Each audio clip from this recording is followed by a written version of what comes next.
Alright guys, it is time for another stream. Alright, so today looks a little different. We are not playing any games today. Today we're doing something a little spooky. So most people tend to have something that they do besides just games and all that fun stuff. Most people's like true crime or get ready with me's or shit like that. But Halloween is approaching and I am obsessed with the paranormal. So today we're gonna go over 2 different encounter tales and the history of the Amityville Horror House. All at the same time, I am going to be doing my makeup for my day out tonight, thus the garb. So we will go ahead and get started. If the music's a little too loud for you, let me know.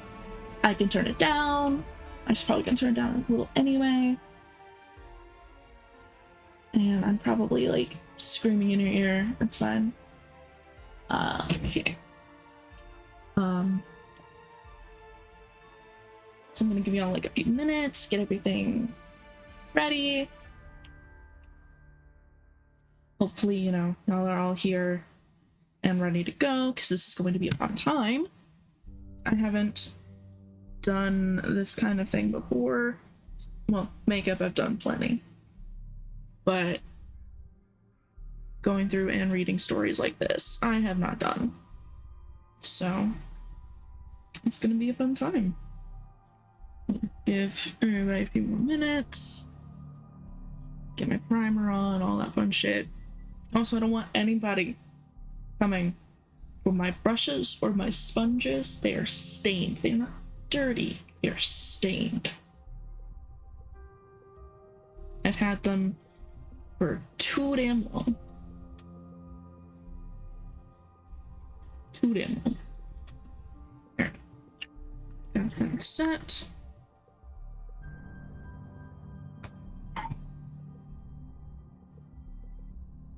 It is so bright outside.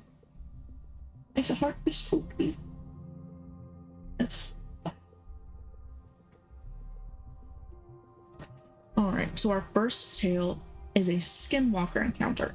I've been seeing a ton of stuff everywhere about skinwalkers, and honestly, I've loved them, like the histories behind them, for a very long time. So I found this story. It is not mine. I did not write it. It is posted on a website. Somebody anonymously posted this. And all of the names are changed.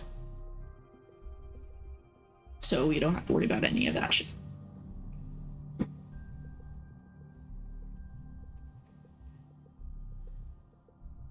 My cat's being a dick. Oh, hold on. We'll get into it just a second. I yell at the cat. And then I can close the window.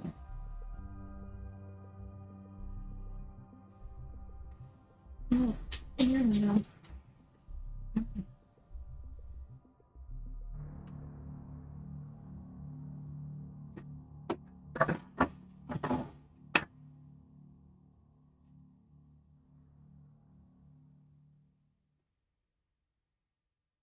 There we go.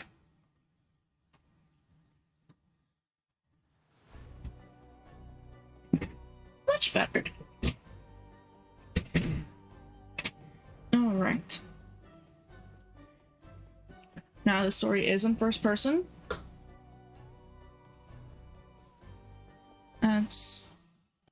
There we go.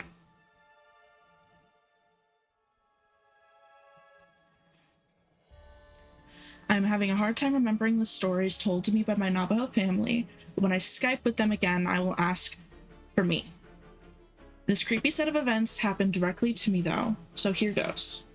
My first personal encounters, I know it's lengthy, but hey, skinwalkers, they require backstory. It started with my brothers David and Luke's girlfriend Sarah. All drove down to the desert to spend some time in the country. This is res land, as it were, so red dirt was everywhere. southern Utah, a magically beautiful place if you ever get a chance. We had some pistols and decided to go out and target practice. We took our gear and some old targets to a place called Devil's Heartbeat. I'd never been, but with 3 of them were familiar with this area. It was a canyon about 20 feet deep. We stayed on one end of the canyon by the drop-offs, and to our left was the ravine. About 50 feet over, the opposite side of the canyon rose up above us, where some Anazi ruins were. The Navajo may disagree with historians on the Anazi's origins and departure. According to Navajo legend, they simply disappeared from existence, leaving behind plates, dishes, and food, and went into another dimension or some equivalent. But whatever the history, the Navajo did not like to wander in Anazi ruins. I never asked why, but figured it had something to do with disrespect, preserving history, etc. As such, none of the others cared a bit about these canyon ruins. They were more interested in shooting pistols. I could see old beds, ladders, and even cave drawings on the cliffs with my naked eye, and I got this strange fixation going over there. I'm not Navajo, and felt that the rules didn't apply to me. I set off down the cliffs without a rope, and decided I would climb down and cross the canyon floor, then climb back up. This was a bad idea, for millions of reasons. It wasn't like some obsession. I can't explain the feeling. It was like magnetism. I wanted to be in those ruins, and it just wasn't some tourist-like curiosity. I felt like I was meant to go there. I kept slipping and getting stuck on the rocks, and I was so frustrated that I almost started to cry. Finally, I was deterred by the unmistakable sound of a growl coming from the canyon floor below me. There were trees down there, so I couldn't see what was making the growl, but mountain lions immediately rose to mind. I got my ass back up the cliffside. I said nothing to the others, and we shot guns for a while. The only other strange occurrence was while Sarah was aiming, things got eerily quiet. We all heard a sound from behind us, maybe 20 feet away. It was almost a growl, then a hoarse laugh, almost like a lion, and then a hyena. We had a clear view of the entire area, and there was nothing there.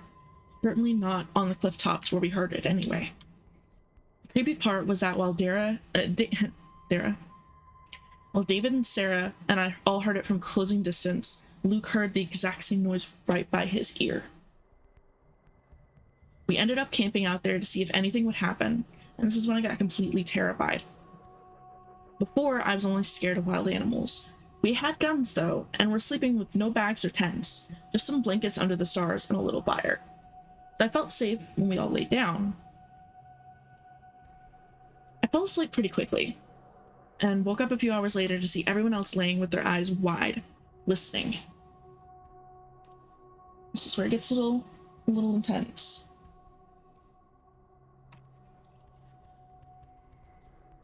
The canyon was completely full of noises. The only way to describe it is people banging rocks together. There would be one set, maybe 300 yards away, and then another clacking 200 yards away, and then 50 yards away. Canyon echoes. It was so hard to tell exactly how many rock-smacking rocks noises there were, but they sounded like Morse code. We listened to this for maybe 10 minutes. No other animal noises, no, nothing. Finally, David, who's kind of a hard ass and the least superstitious of his family, shouted, "Shut up!" And everything immediately stopped. My heart was in my throat. We just sat there and stared at each other wide-eyed. It was dead quiet, and we had heard other super weird noises from the Anazi ruins. I don't know how to explain this either, but it sounded kind of like a zebra noise. These squeaky trills, it got louder, and then with the rocks and sticks, whatever started up again, but this was worse, because now other animal noises came.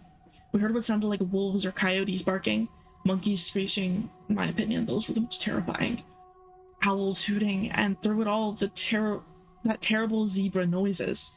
We said nope, and got our happy little asses out of there immediately. It took us maybe 10 minutes to douse the fire, pack our blankets, and speed away. The noises were continuing that entire time. That night, I was obviously pretty shaken up, but before I could fall asleep again, my Navajo mother came and sat by me and said that she could tell I had a rough day. We hadn't mentioned the creepy shit to avoid a lecture about fucking with the spirits. She asked me about it, and I ended up spilling my guts about not seeing the canyon ruins. It was something personal. I felt like I wanted to go there. Couldn't I go there? It would have had to been beautiful. After I told her all about it, I could see that she had real concern on her face. What is it? I asked, totally confused. She explained something that I had no idea about. The spirits in the ruins like to lure people up when they get on the ground. Spirits push them off. That's why we don't go there. I remained creeped out for the remainder of the visit. The town had a public access kiva, kind of like a tourist track for a little pond dog place. But since I didn't see the ruins up close, I went down into the kiva. And I went alone, as of course my superstitious family refused to enter other native dwellings. I figured that nothing could push me off a cliff if I was in a kiva. I was right, but something even worse happened. Fast forward a few weeks later, I worked at a shitty call center in Salt Lake City, third shift. Shit's creepy. It was my first night alone, and I was feeling jumpy ever since the kiva. My brothers had already warned me that I had a skinwalker following me, but I, of course, didn't believe it. I don't smoke, but I follow my coworkers out for smoke breaks because I like to chat. Tonight, I lurked in the doorway because I had this horrible cloud of dread hanging over me. I was peeping out the glass door and being a total weirdo. It hit me then how paranoid I had been. That's what skinwalkers do. They mess with your mind. While I was pacing in front of the glass doors, I decided the whole thing was fucking stupid, and I was gonna go outside and stand there for the rest of my 10-minute break. Most of the smokers had already begun filing back in, but I walked out and put my hand in my pockets. I looked at the sky, looking at the building, mentally patting myself on the back for not being a pussy. I then saw something that I will never be able to give a rational or even halfway accountable explanation for. We have like 6 parking lots, and one of the lots far away from me, maybe 100 feet, I could see something walking. It was a dog, obviously, but it was almost limping, walking like it was tired or hurt. Animal lover me forgot all about skinwalkers, and I started walking toward it, making the "come here, doggy" noises, and then I stopped abruptly. The dog had the head form of a greyhound, and it was gray, but there was something very wrong with it. It had bloody legs and limped, but it walked more like a person would on feet and hands. Its butt was moving to and fro, if that made any sense. When it heard me, it stopped without turning. Something I've never known any dog to do. And finally, it looked over its shoulder at me. And this is the freaky part. This dog was looking at me the way a person does. It had huge eyes, way too big for a greyhound, and its teeth were bared like it was considering biting me. And it growled. But like a whistle growl. Noises no regular animal makes. It almost sounded like it wanted to talk to me or was taunting me. Somehow in the middle of all of this, I realized it didn't have a tail. And I'd heard from all the Navajo stories that skinwalkers, when they appear as animals, don't have tails. Forgetting all logic and rationality, I turned and jetted. I didn't look back until inside the building and pulled the door shut behind me. But then, when I looked, of course, the fucking thing was gone. When I described this to my brothers, they were absolutely sure this was a skinwalker. And they went through the trouble of blessing me, my apartment, them, and their apartments.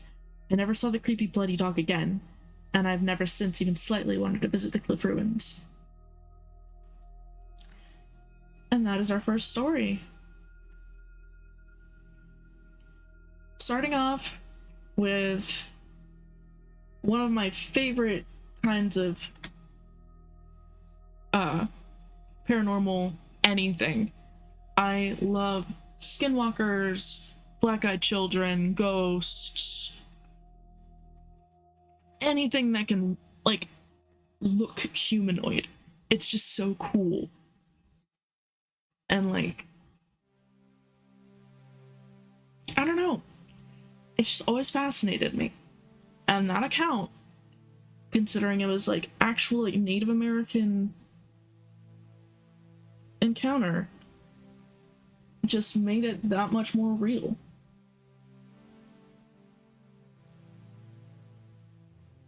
And here in a second, we will go on to our black-eyed children, because of course we have to do one of my top 3 favorites to start this whole thing off with is black-eyed children. Now, black-eyed children, if you haven't heard about them, they are typically in pairs There's typically two to three, sometimes more. And they look like children, but don't look like children. They have these deep black eyes, and they always want to get into whatever you are. So your car, your house, anything like that. And you don't let them in. If you let them in, bad shit's gonna happen. Worst case scenario, you die. Best case scenario, you survive. Now, I don't like kids in general. So, black-eyed children just like cemented that.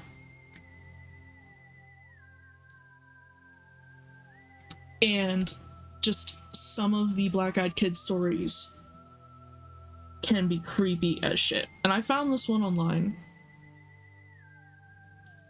And it is not mine. I have not encountered black-eyed children.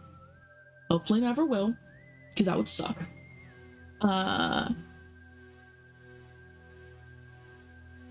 And it is not my story. It is just something I found on the internet. And hopefully you guys like it as much as I did when I first read it. It's not my favorite black-eyed children story, but my favorite black-eyed children story is actually on podcast Scared to Death. Which if you haven't listened to Scared to Death, the fuck are you doing? Dan and Lindsay Cummins, best couple on the internet. Hands down, best couple on the internet.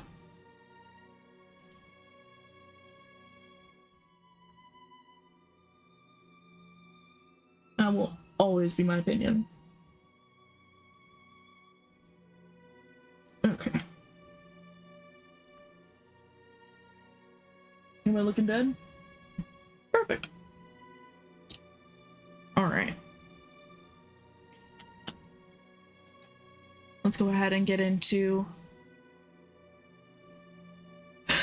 this story. They actually titled it, "Do Not Let Them In."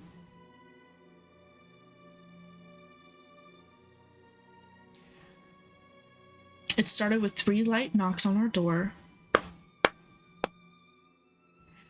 We seldom had visitors to our small apartment, especially not at this hour.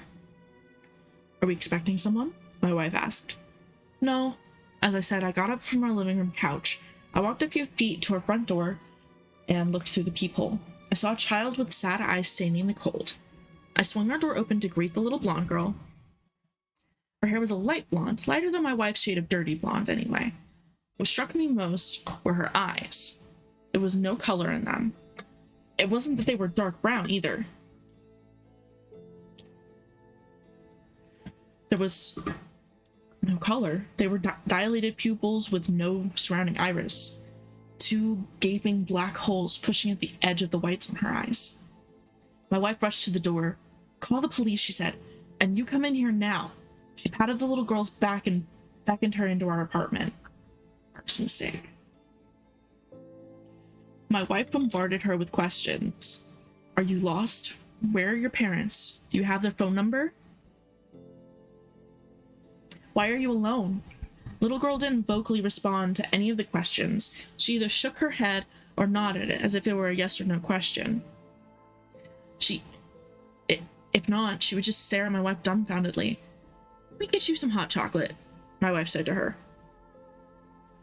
My wife scrambled to our little kitchen, boiled some water over the stove. She was orphaned at a young age, so I knew she was trying her best to comfort this lost little girl. I got on the phone with the 911 operator and explained the situation. Despite the late hour, they immediately sent help. They arrived, asked us a few questions, and quickly escorted the girl out. She turned around and gave an innocent wave goodbye to my wife. "Thank you," she said, holding her hot chocolate in one hand. As I closed the door, I could see tears swelling in my wife's eyes. There was conflict in those tears. "What's wrong?" I asked. "I feel so sorry for her.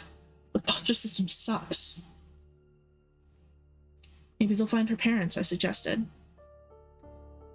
My wife shook her head, and that night I could feel our bed shake with her sobs. I turned over in the sheets and rubbed her back. She was on her side with her back towards me to hide the fact that she was crying, a habit I was familiar with. Things were better the next night as my wife and I cuddled on our living room couch, but the same 3 knocks from the night before came again.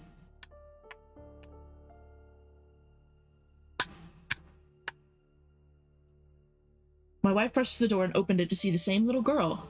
She bent down and wrapped her arms around her, lifting her off the hard cement and into the soft carpet of our living room. The girl was lifted through the air. I'll admit, I panicked in that moment. A lost child being found at some stranger's home 2 nights in a row? I reached for my phone, but my wife whipped her face to me and said, "This can wait till morning." "Oh. No. Big no." "Are you crazy?" The girl frowned at me with her smoldering black eyes of coal. My wife gave her classic death stare that I read as, "What did you just say to me?" So I threw my hands up and said, "All right, I'll call first thing tomorrow." I grabbed some blankets and a pillow from our closet to set a makeshift bed on our couch. My wife made another cup of hot chocolate for the girl.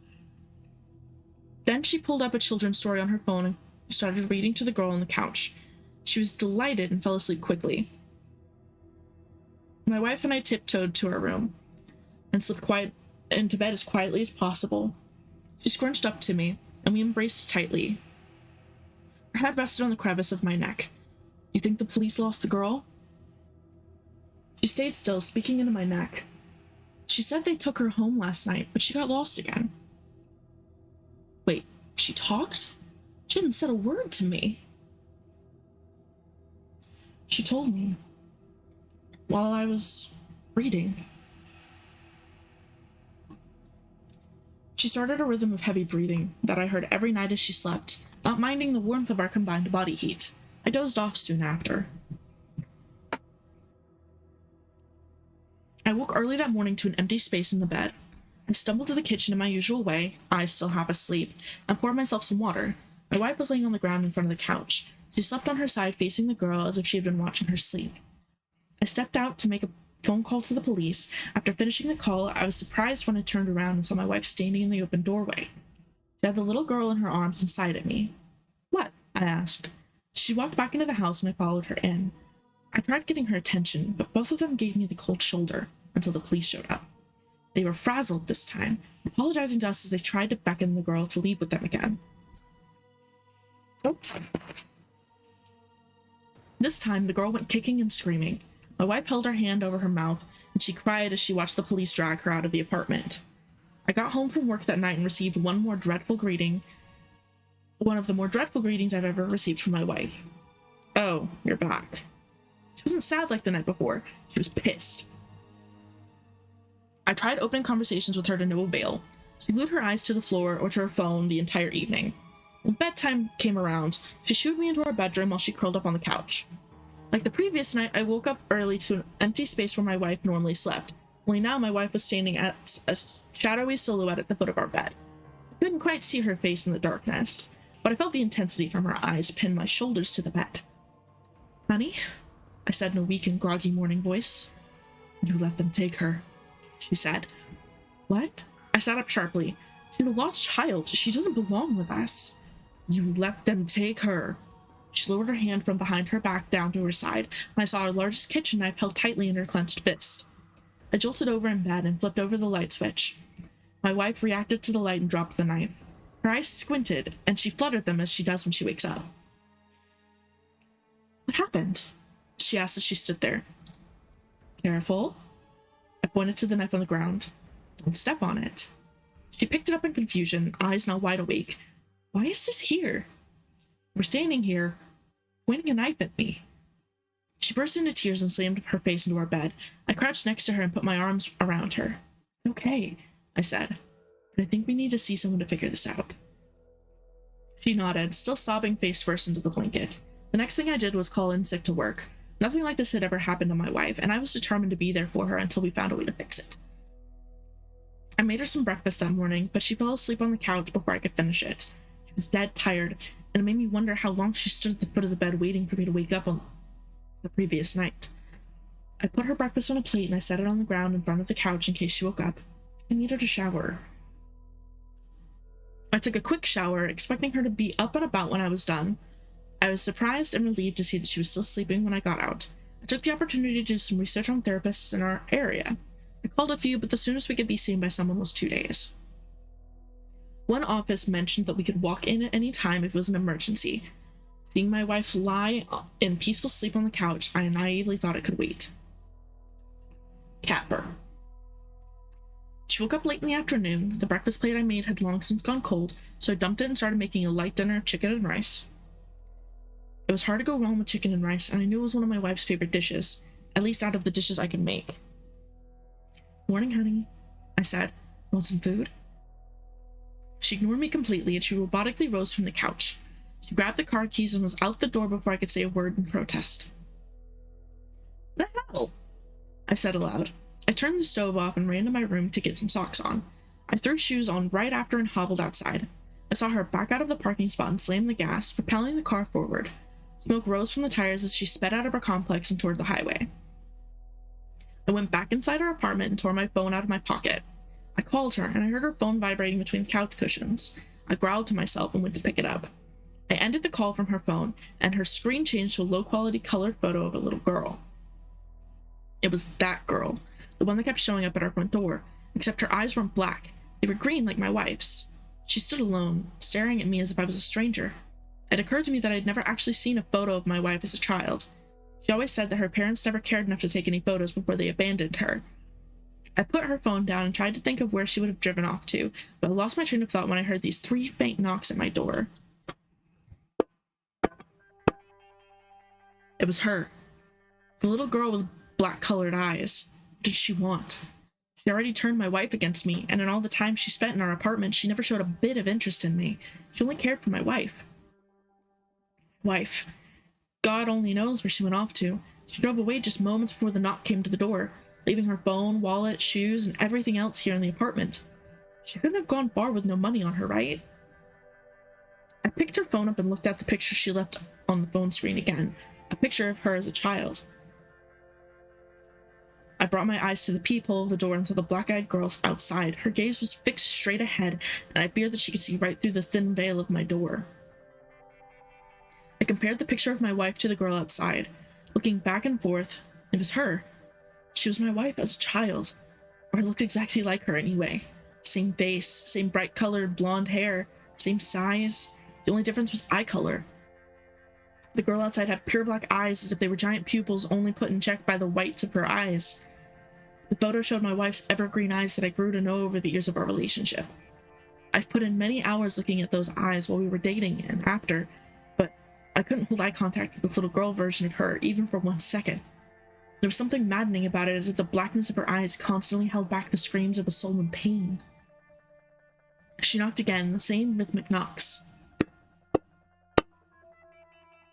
I stood still at the peephole, fearing that any motion from my end would reveal I was home.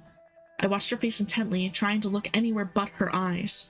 To my relief, she turned around and walked up our apartment porch. I kept watching until she walked out of the peephole's vision completely. I scrambled to the kitchen counter where my phone, keys, and wallet were. I shoved my things into my pockets along with my wife's phone. I wasn't waiting around for the girl to knock on my door again. I started a phone call to my parents. I hadn't asked them for anything since I moved out at 18. To be honest, I don't think I've talked to them since the day of my wedding, but desperate times, desperate measures, and all that. I would have them meet me at a gas station nearby, or even the park down the road. Hell, anywhere that had living, breathing people around. I put my phone in my ear but heard no ring. After a few seconds, I realized my phone didn't have any service. I slammed my fist on the counter, angry at the whole situation and my wife walking out without saying a word. A darkness rose out of my apartment. I could tell because less light was shining through the cracks of my window blinds. I approached the window and opened the blinds to see big puffs of white clouds block the sun. In the shade created, I saw the little girl standing in the middle of my apartment complex parking lot, staring at me. The white clouds became darker and darker. Landscape outside quickly shifted from the cool light of a late afternoon to a pitch black midnight with no moonlight shining through. I swung open my front door and took off running. The blackness overtook me. I lost sight of the parking lot, the apartment complex, and eventually all of my surroundings. They all turned to a thick, dark fog that extended in all directions. I looked down and screamed as the floor turned black. Nothingness. I thought I would fall, but my feet kept grounded. I closed my eyes and reopened them, only to realize I could see no difference in the level of darkness either way. I only knew my eyes were open from my muscle memory and the fact that I could see my hands had held them up to my face. I had run at least 20 yards from my front door, so I was shocked when I turned and saw it right behind me. A tall white door floated there in black void. I tried to open it, but it was locked. I shivered in this lonely and cold wasteland of emptiness. "Do you know where you are?" The high-pitched voice of the little girl echoed through the black fog. She appeared behind me, so I backed into my apartment door out of fear. It felt hard to breathe in the thick mist darkness. So I leaned more out of my own weight against the door. I don't know, I said with struggle. "You're in my eye." Her giggle bounced around the fog and into my head, making it throb. "You took my wife, didn't you?" "She's in my other eye." More giggles. "Good thing I have two. One for each of you." I groaned aloud, turned, and hit my forehead against the door. "Why can't you just leave us alone?" "I can't." She took on a serious tone. "I can't, because, well, it's hard to explain. Let me show you." She disappeared for a moment, but the echo of her voice remained.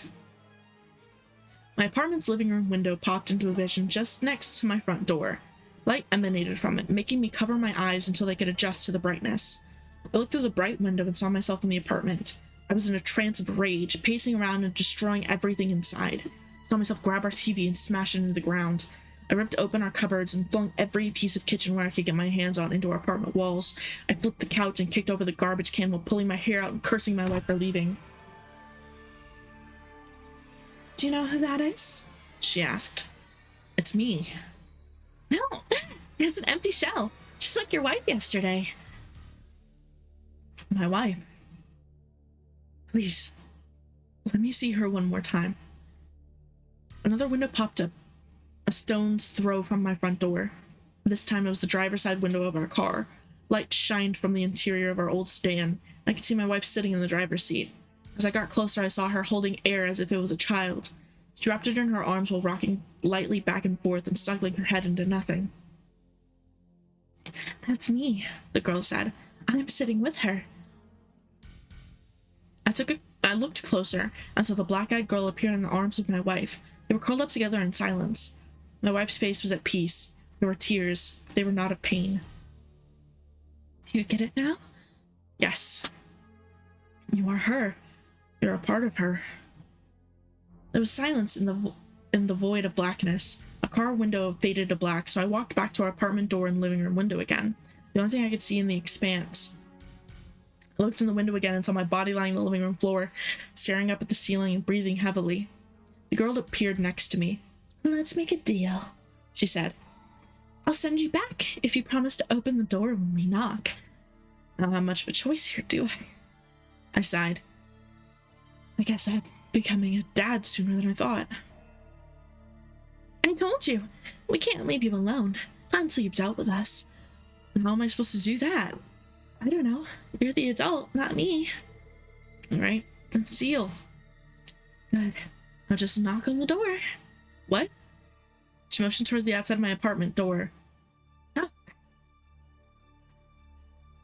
I lifted my arm to the tall door in front of me, feeling weaker and smaller.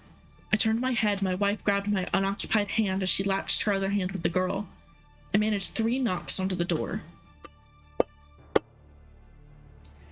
I came into my living room to the sound of 3 knocks.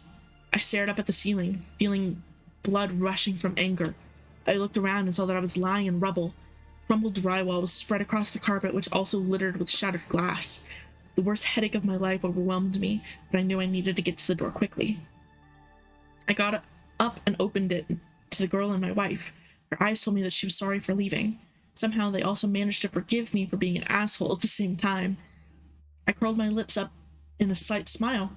I even stomached looking at the girl in her black eyes for a few seconds, despite feeling uneasy about it. There was a third there with them. It was a little boy with big black eyes that pushed against the white of his eyes. I recognized him instantly. He was the one that just knocked. He was me.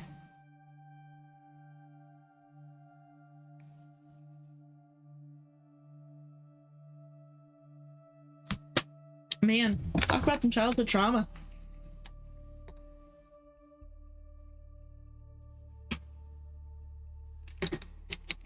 Oh, that one hurt my throat.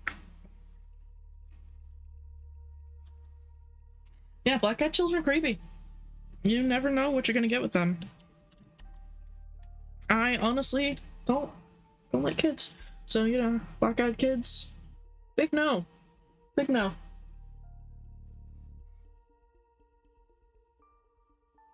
How are you feeling about the story so far?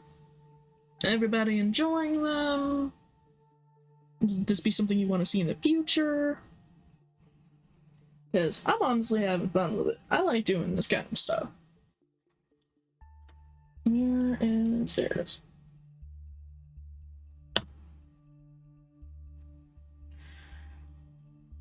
So up next is going to be the history of the Amityville Horror House. We're going to talk about the murders. Sorry. Talk about the murders, the hauntings. We're even going to get a little bit into the Ed and Lorraine Warren. Like the Ed and Lorraine Warren tale that they have for it. I'm gonna be honest, The Conjuring is my favorite series. So the fact that I honestly didn't know that Ed and Lorraine Warren had done stuff with the Amityville Horror House. So the fact that they have is actually like really like awesome to me. So I honestly haven't like actually looked into anything with Amityville before. So this is gonna be really interesting. Though this non-copyright spooky music is kind of not a vibe, but also a vibe.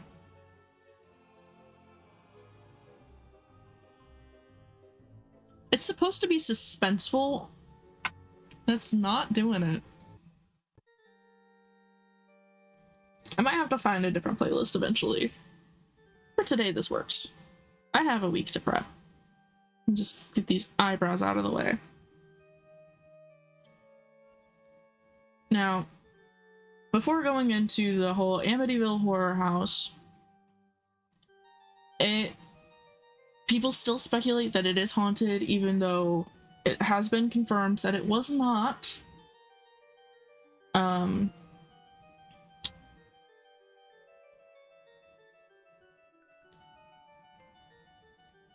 it does have a few movies.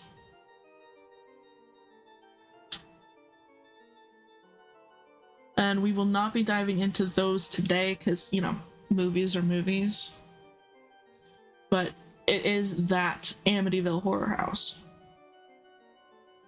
I mean, I don't know what other Amityville Horror House it would be, but that is what we were going into here in just a few minutes. I just realized that reading and doing makeup is really difficult.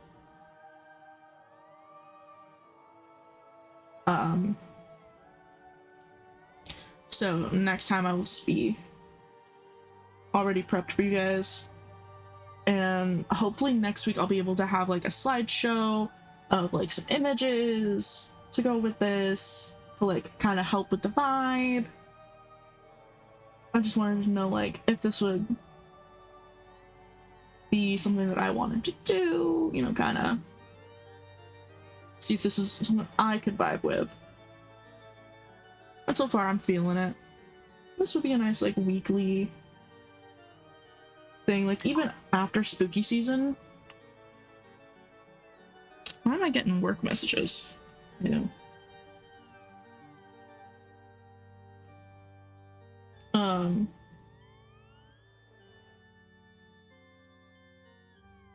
And honestly, it's kind of a vibe. It's kind of a vibe. His eyebrows, not so much. I don't like having full brows. Get it back. Oh, God. I'm so warm.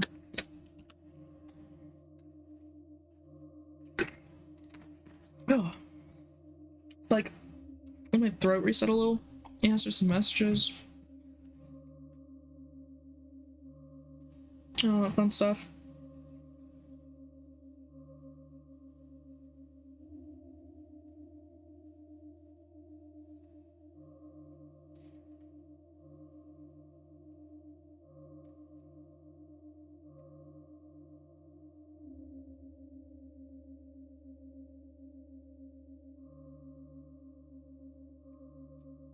All right, so drink a little bit more water.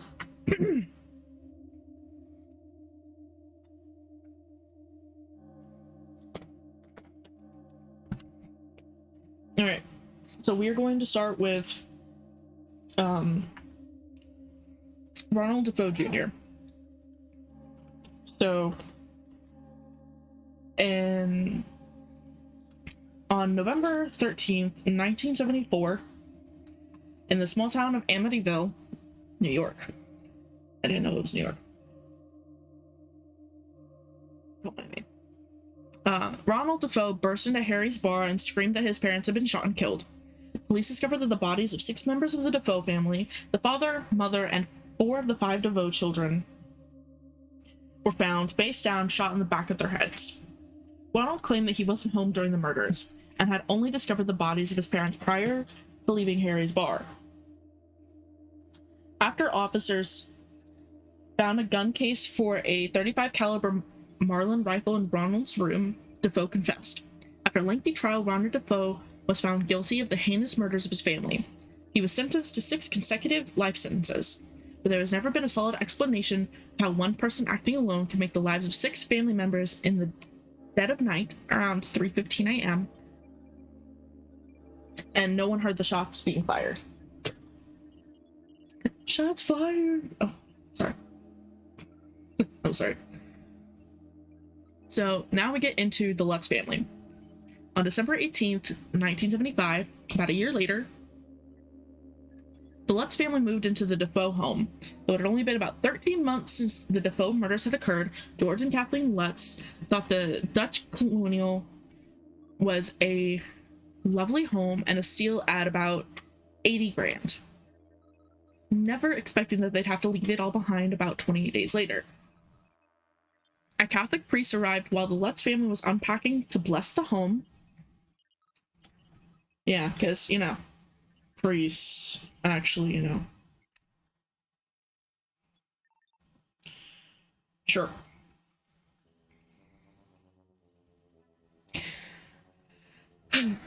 As the priest made his way upstairs to the second floor, entering the bedroom, which had formerly belonged to Mark and Joe Defoe, John. As you can tell, this was not practice.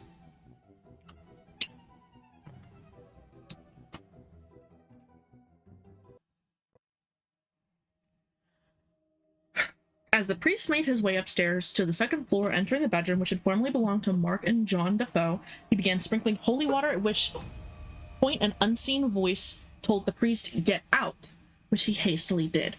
The priest did not tell the Lutz family about the voice, but he did warn them, do not use the upstairs bedroom the upstairs room as a bedroom, and do not let anyone sleep in there.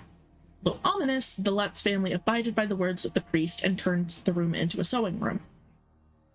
From the very first night they moved in, the family claimed that they had felt strange sensations. Within the days, the family's personalities had drastically changed, and arguments ensued. George was plagued by a constant chill and spent all his time feeding the fireplace. George also noticed a change in his grooming habits, and his and Kathy's health declined drastically. Well, no shit. You're in a murder house.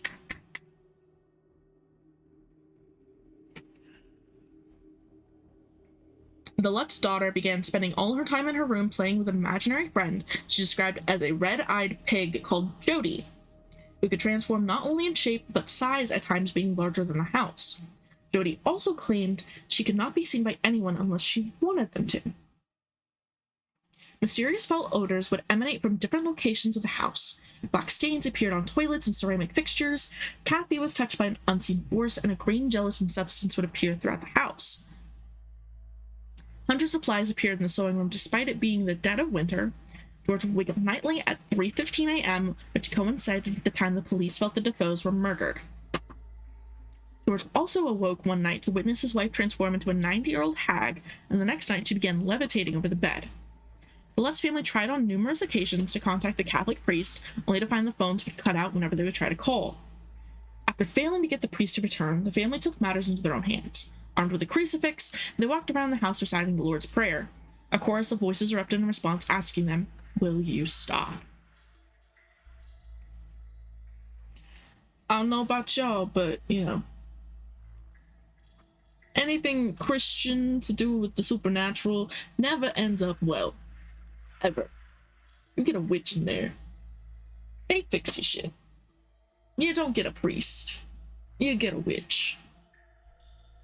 Dumbass. The final night was reported to be the worst. Banging and rapping as loud as marching bands emanated throughout the house, furniture being moved on its own accord, and the children being terrorized. After 28 days in the Defoe home, the family claimed they could take no more. They grabbed only a few belongings and fled the house, taking shelter at Kathy Lutz's mother's home in nearby Babylon.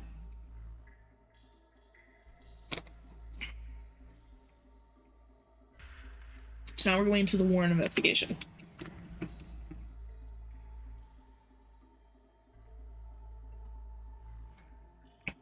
Oh.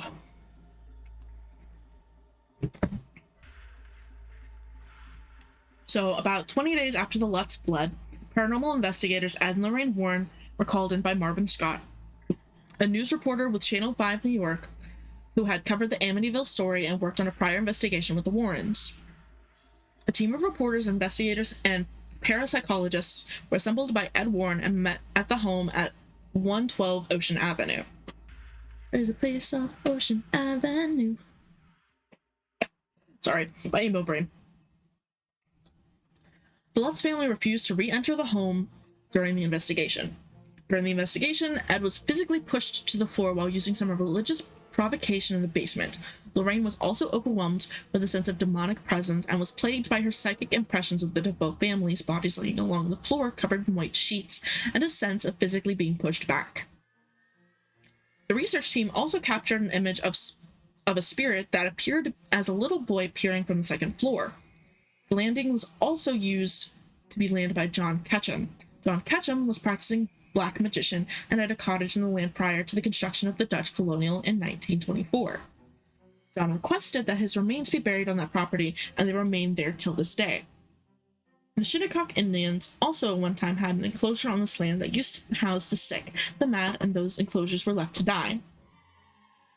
The Warrens believed that suffering there had left the property with very negative energy and a dark history, and that such a negative history was a magnet for demonic spirits and the preternatural. The Warrens believed that these energies directly impacted the lives of both the Defoes and the Lutzes. The Warrens retrieved a handful of the Lutzes' earthly possessions and deed for the property. The Lutzes sold the rest of their belongings and relocated to California.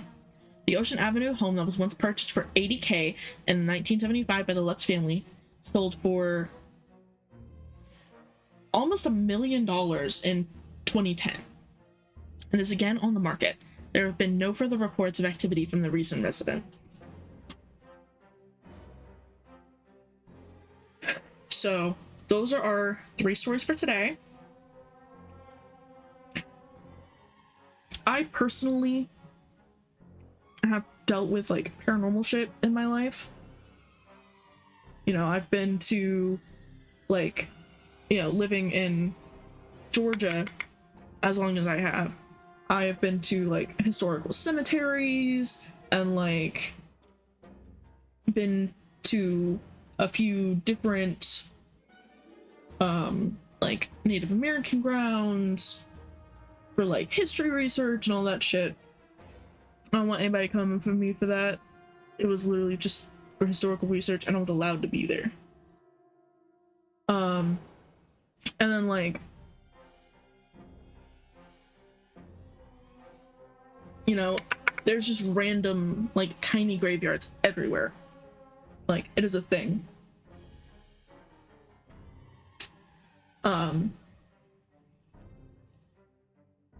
And like, there have been so many different encounters that like I've dealt with in my life. And then like my childhood home when I was little was haunted, and it was a whole thing.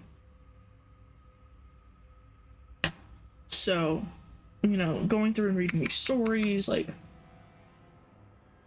it is definitely interesting, to say the least. And I'm hoping that you guys enjoyed it, as I will be trying to do it for at least an hour or two every week. Next week I'm probably going to try and find like some more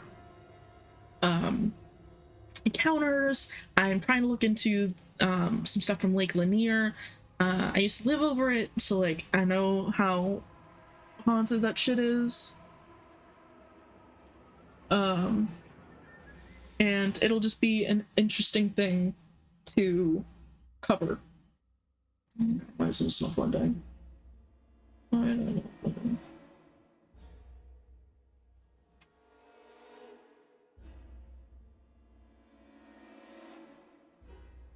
Anyways, I hope that you guys enjoyed this. I'm gonna go ahead and end this for today, and hopefully you guys will join me again next week. That is all for Spooky Stories with Rev. See ya.